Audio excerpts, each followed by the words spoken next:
ঢাকার বুকেও জামায়াত তাদের অস্তিত্ব জানান দিল।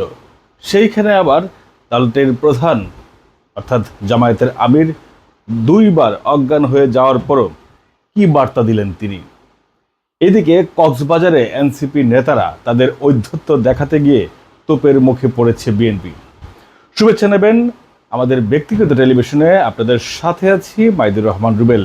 দিনের বেশ কিছু উল্লেখযোগ্য খবর নিয়ে আপনাদের সাথে আলোচনা করতে বসেছি। আজকের দিনের সবচেয়ে আলোচিত যে ঘটনাটি সেটি হচ্ছে জামায়াতের জাতীয় সমাবেশ বা জাতীয় সম্মেলন সোহরাওয়ার্দী উদ্যানে। আজকে তারা দুপুর 2টা থেকে করেছিল, কিন্তু গতকাল রাত থেকে আমরা দেখেছি যে জামায়াতের এই সমাবেশকে কেন্দ্র করে প্রচুর মানুষের সমাগম হয়েছে এবং আমরা যে ছবিটি দেখেছি আসলে পাখির চোখে, সেখানেও প্রচুর লোকজনের সমাগম আমরা দেখতে পেয়েছি জামায়াতের। এবং সারা শহর জুড়ে আজকে তীব্র যানজট ছিল। এই কারণে লঞ্চ, বাস, ট্রেন সব কিছুতেই আসলে জামায়াতের নেতারা আজকে সোহরাওয়ার্দী উদ্যানে সমাবেত হয়েছিল এবং সেই কারণে মানুষের দুর্ভোগ যেটি হওয়ার সেটি হয়েছিল। এটি শুধু জামায়াতের জন্য না, বিএনপি বা এর আগে আওয়ামী লীগ করেছে। ঢাকায় বড় সমাবেশ করলে সারা শহরের মানুষের দুর্ভোগ চরমে ওঠে, আজও তার ব্যতিক্রম হয়নি। আলোচনা করতে যেটি এসেছি সেটি নিয়ে আসলে কথা বলা, মূলত জামায়াতের আমির মাওলানা শফিকুর রহমান তিনি আসলে বক্তব্য দিতে গিয়ে একবার অজ্ঞান হয়ে গেলেন, তারপর তাদের দলের নেতাকর্মীরা তাকে আবার তুলে দিলেন, তিনি আবারও অজ্ঞান হলেন। অবশেষে তিনি বসে বক্তব্য দিলেন। খুব খারাপ অবস্থা বোঝা যাচ্ছিল, প্রচণ্ড গরম এবং এত মানুষের মাঝখানে এমনিতেই মানুষের অসুস্থ হয়ে যাওয়ার কথা, তার মধ্যে তিনি বয়স্ক মানুষ। কিন্তু এমন অসুস্থ শরীর নিয়ে এমন বক্তব্য দেওয়াটা আসলে তার স্বাস্থ্য ঝুঁকি ছিল, এটা অনেকেই মনে করছেন। কেউ সমালোচনা করছেন, কেউ আবার অনুপ্রেরণা হিসাবে দেখছেন।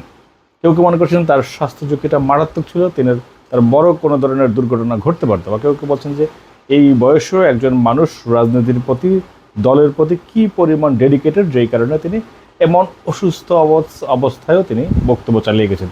তিনি যেই বার্তাটি দিয়েছেন সেটি হচ্ছে জুলাই অভ্যুত্থানের স্বৈরাচার পতনের জন্য তারা যেই লড়াই করেছে দেশের মানুষ, তারাও সেই লড়াইয়ে অংশ নিয়েছে বলছেন।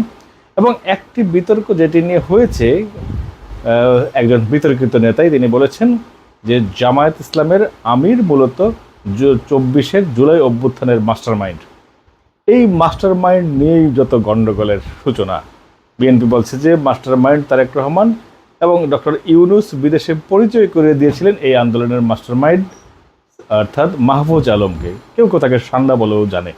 যাই হোক, আমাদের বিতর্ক সেই জায়গায় নয়। মানুষের মাস্টার মাইন্ড, একটি আন্দোলনে কয়জন মাস্টার মাইন্ড লাগে সেটিও বড় বিষয় নয়। তবে রাজনীতির যে সৌন্দর্য বা রাজনীতির যে শিষ্টাচার তা আমরা আজকে দেখেছি গড়তে এবং ভাঙতে। জামায়াতের আমির অসুস্থ হওয়ার পর বিএনপি মহাসচিব মির্জা ফখরুল ইসলাম আলমগীর এবং বিএনপির স্থায়ী কমিটির সদস্য ডক্টর আব্দুল মঈন খান দুজনেই ছুটে গিয়েছেন যে জামায়াতের আমিরকে দেখতে ধানমন্ডির ইবনে সিনা হাসপাতালে। তারা সেখানে খোঁজ গল্প করছেন, হাসাহাসি করছেন, এমন ভিডিও আমরা দেখেছি। এটি রাজনীতির শিষ্টাচার। যদিও জামায়াতের আজকের সমাবেশে বিএনপিকে দাওয়াত দেয়নি। শুধু আজকেই নয়, এর আগে চরমনাই পীর যে সমাবেশটি করল সোহরাওয়ার্দী উদ্যানে, সেইখানেও বিএনপিকে দাওয়াত দেয়নি। সেটিও কোনো বড় বিষয় নয়। বিএনপি উদারতা দেখিয়েছে চলতি মাসে জুলাইয়ের প্রথম দিনে চীন মৈত্রী সম্মেলন কেন্দ্রে 24-এর আহত নিহত পরিবারদের নিয়ে যে সমাবেশটি করেছিল, সেইখানে জামায়াত সহ অন্যান্য রাজনৈতিক দলগুলোর প্রতিনিধিদেরও দাওয়াত দিয়েছিল, এনসিপিকেও দিয়েছিল। আজকের সমাবেশে যতটুকু জানতে পেরেছি বিএনপি এবং এবি পার্টিকে দাওয়াত দেওয়া হয়নি, অন্যদের দাওয়াত দেওয়া হয়েছে। সার্জিস আলম বক্তব্য দিয়েছেন, সেটিও দেখেছি। গোবিন্দচন্দ্র প্রামাণিক, যেটি আসলে উল্লেখ করার মতো, তিনি আসলে ভারতের একটি গুরুত্বপূর্ণ রাজনৈতিক দলের বাংলাদেশ শাখার সভাপতি। আওয়ামী লীগ আমলেও বেশ আয়েসি ছিল তিনি, এই আমলেও তিনি বেশ আয়েসি। তিনি চরমনাই পীরের সমাবেশেও ছিলেন, জামায়াত ইসলামের সমাবেশেও ছিলেন। উদ্দেশ্যটা কি? কেউ কেউ বলছে ভারতের স্বার্থ সিদ্ধি করার জন্যই তিনি এই সমাবেশগুলিতে যোগ দিয়েছেন। তবে তাকে বিএনপির সমাবেশে দেখা যায়নি এবং আজকের জামায়াতের সমাবেশে তাকে দেখা গেছে তিনিও সেখানে বেশ স্লোগান দিয়ে মানুষকে মাতিয়ে রাখার চেষ্টা করেছেন। কেউ কেউ বলছেন যে জামায়াতের হিন্দু শাখার আমিরও সে। যাই হোক, আমরা সেই বিতর্কে যাব না। সেটি প্রত্যেকটি রাজনৈতিক দলের আলাদা আলাদা বৈশিষ্ট্য আছে। তারা কাকে দাওয়াত দিবে, কাকে দাওয়াত দিবে না, সেটি তাদেরই ব্যক্তিগত বিষয়। যেটি বলা চলে যে জামায়াত আজকে তা বিএনপিকে দাওয়াত না দেওয়ার পরেও অসুস্থতার খবর পেয়ে বিএনপির দুইজন শীর্ষ নেতা তাকে দেখতে গেছেন। এটি রাজনীতির শিষ্টাচার। এই রাজনীতি এগিয়ে গেলে বা এই ঐক্য এগিয়ে গেলে দেশের জন্য মঙ্গল, মানুষের জন্য মঙ্গল। তবে শিষ্টাচার লঙ্ঘনের যে কথাটি বলতে চেয়েছিলাম সেটি হচ্ছে কক্সবাজারে আজকে এনসিপির সমাবেশ এবং চকরিয়াতে যেইখানে বিএনপির স্থায়ী কমিটির সদস্য সালাউদ্দিন আহমেদের এলাকা, সেইখানে পথসভা করে এনসিপির একজন শীর্ষ নেতা নাসির উদ্দিন পাটোয়ারি, যার বিতর্ক, যার পিছু ছাড়ে না কখনো, তিনি সেখানে বলেছেন শিলং থেকে একজন চাঁদাবাজ কক্সবাজারে এসেছেন, তিনি আসলে কক্সবাজার দখল নিতে চান, মানুষের জায়গা জমি দখল করছেন, এরকম একটি অভিযোগ তিনি করেছেন। কেউ কেউ এই নাসির উদ্দিন পাটোয়ারিকে আওয়ামী লীগের প্রচার সম্পাদক হাসান মাহমুদের সাথে তুলনা করেন। কেউ কেউ বলেন যে এটা এনসিপির হাসান মাহমুদ, কেউ কেউ বলছেন যে এটা গরিবের হাসান মাহমুদ। যাই হোক, সেটি তার বিতর্ক, সেই আসলে শুধরাবেন, সেটি তার বিষয়, সেইটিও আমাদের বিষয় নয়। এমন একজন সিনিয়র নেতার বিরুদ্ধে এই ধরনের বিষেধাগার করাটা রাজনীতিতে কতটা শিষ্টাচার আসলে, সেটি আসলে প্রশ্ন অনেকেই করেছেন, সেটি আসলে তারা ভালো বলতে পারবেন। এখন যেটি বলছে যে জামায়াতের আজকের যে সমাবেশ, সেই সমাবেশে 7 দফা দাবিতেই মূলত এই সমাবেশ, যেখানে জুলাই সনদ, জুলাই আহত নিহতদের পরিবারদের পুনর্বাসন, তাদের নানান বিষয় ছিল। সবচেয়ে গুরুত্বপূর্ণ যে 2টি পয়েন্ট ছিল সেটি হচ্ছে পিআর পদ্ধতিতে নির্বাচন, এবং আরও একটি গুরুত্বপূর্ণ বিষয় ছিল সেটি হচ্ছে প্রবাসী ভোটারদের অন্তর্ভুক্ত করা এই নির্বাচনে। দুটি খুব জটিল বিষয়, এবং এই জটিল বিষয়গুলিকে আরও জটিল করে তুলছে এই রাজনৈতিক দলগুলো। এবং এই পিআর পদ্ধতিতে নির্বাচন কিংবা প্রবাসী ভোটারদের ভোট দিতে গেলে কতটুকু জটিলতা হবে সেটি নিশ্চয়ই আপনারা জানেন। আমরা ওই শিষ্টাচারের কথা যদি আবার ফিরি, সেইখানে সালাউদ্দিন আহমেদও, আমি যেটি যতটুকু জানতে পেরেছি সেটি হচ্ছে চট্টগ্রামে, দুঃখিত, কক্সবাজারে নাসিরউদ্দিন পাটোয়ারি সালাউদ্দিন আহমেদকে যা তা বলার কারণে তার এলাকার, যেহেতু বিএনপি একটি বড় রাজনৈতিক দল, তার এলাকার কর্মীরা খুব খেপেছে।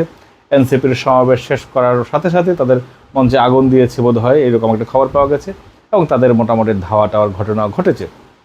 এর জবাবও দিয়েছেন সালাউদ্দিন আহমেদ। তিনি বলেছেন যে আমার এলাকায় তাকে নিয়ে গালাগালিজ করার কারণে বিএনপি নেতারা স্বাভাবিকভাবেই ক্ষিপ্ত হয়েছে, উত্তপ্ত হয়েছে বা উত্তেজিত হয়েছে। তিনি বলেছেন এনসিপি নেতাদের গায়ে যাতে টোকা না লাগে, তাদের উপর যাতে হামলা না হয়, সেই কারণে তিনি তার এলাকা পার হতে যা ব্যবস্থা নেওয়ার সেটি নিয়েছে। সেটি হয়তো এইরকমই, আর না হয়তো আহত নিহতের ঘটনাও আমরা জানতে পারতাম গোপালগঞ্জের মতো, যেহেতু পার হয়ে গেছেন সেই ক্ষেত্রে মনে হয় যে জটিলতা কেটেছে। তবে রাজনৈতিক নেতাদের শিষ্টাচার আসলে বজায় রাখা উচিত, নিজেদের স্বার্থে, রাজনীতির স্বার্থে, দেশের স্বার্থে। এখন কে শিষ্টাচার বজায় রাখবেন, কে বেফাস মন্তব্য করবেন, সেটি আসলে আমরা তো ঠিক করে দিতে পারবো না, সেটি তাদেরই আসলে করতে হবে। এই জটিলতার মধ্যে যেটি আমরা বলছিলাম, জামায়াতের সমাবেশে পিআর বা প্রবাসী ভোটার, পিআর নিয়ে আসলে বেশ জটিলতা তৈরি হয়েছে। জামায়াত বলছে যে পিআর ছাড়া নির্বাচনে যাবে না, এবং ইসলামী শাসনতন্ত্র আন্দোলনও তাই বলেছে, এবং চরমনাই পীর সেটি বলেছে, এবং তারা যেটি বলেছেন যে পিআর ছাড়া নির্বাচন হবে না, এবং এইখানে বেশ কিছু মানে বাকবিতণ্ডা হয়েছে। বিএনপির স্থায়ী কমিটির সদস্য সালাউদ্দিন আহমেদ বলেছে যে পিআর ছাড়া, মানে পিআর মানুষ বোঝে না, এটা খায় না, মাথায় দেয়, মানুষ জানে না। এর জবাবে ভিপি নূর, আসলে নুরুল হক নূর, তিনি বলেছেন যে যারা পিআর বোঝে না তাদের রাজনীতি করার দরকার নেই। মানে কি দাঁড়ালো, শিষ্টাচার কোন জায়গায় পৌঁছলো? বিএনপি কি আসলে পিআর বোঝে না, নাকি বলছে যে মানুষ পিআর বোঝে না? এবং চরমনাই পীর বলেছেন যে পিআর, যদি পিআর পদ্ধতিতে নির্বাচন না হয় তারাও নির্বাচন করবে না, এবং সেখানে বলেছেন যে পিআরের কথা শুনলে একটি দল জ্বলে। স্বাভাবিকভাবেই বিএনপি যেহেতু পিআর চায় না, সেহেতু তাদের জ্বলে। এবং কক্সবাজারে যেটি নাসিরউদ্দিন পাটোয়ারি বলেছেন যে শিলং থেকে একজন নেতা এসেছেন, নাম না বললেও বোঝা যায় যে কোন নেতার কথা তিনি বলেছেন। এই যে রাজনীতির শিষ্টাচার বা শিষ্টাচার লঙ্ঘন, এটি আসলে কোন দিকে যাবে বা কোন পর্যন্ত নিয়ে যাবে রাজনীতিকে, সেটি কিন্তু এখন দেখার বিষয়।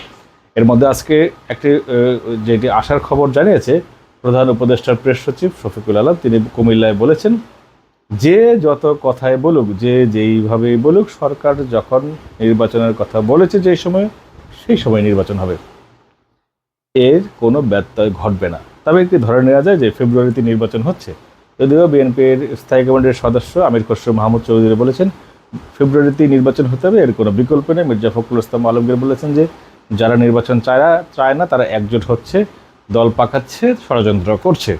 এবং অন্যান্য রাজনৈতিক দলগুলো জামায়াত এবং এনসিপি বলছে যে নির্বাচনের আগে সংস্কার হতে হবে, এইটা সেটা নানান শর্ত জুড়ে দিচ্ছে। এই শর্ত বা এই জটিলতা কবে কাটবে সেটি কিন্তু আসলে এখনই বলা মুশকিল। তবে নির্বাচনী তফসিল না হওয়া পর্যন্ত এই সংকট যে আপাতত কাটছে না সেটি কিন্তু পরিষ্কার। তবে এই সংকট না কাটলে বা এই ঐক্য অনৈক্য বা এই দূরত্ব বাড়লে কার লাভ কার ক্ষতি সেটি বলে দেবে সময়। আমাদের আজকের ভিডিও এখানে শেষ করছি। ভিডিওটি ভালো লাগলে শেয়ার করবেন বন্ধুদের সাথে। নতুন ভিডিও পেতে চাইলে সাবস্ক্রাইব কিংবা ফলো দিয়ে পাশে থাকবেন। ধন্যবাদ সবাইকে, শুভরাত্রি।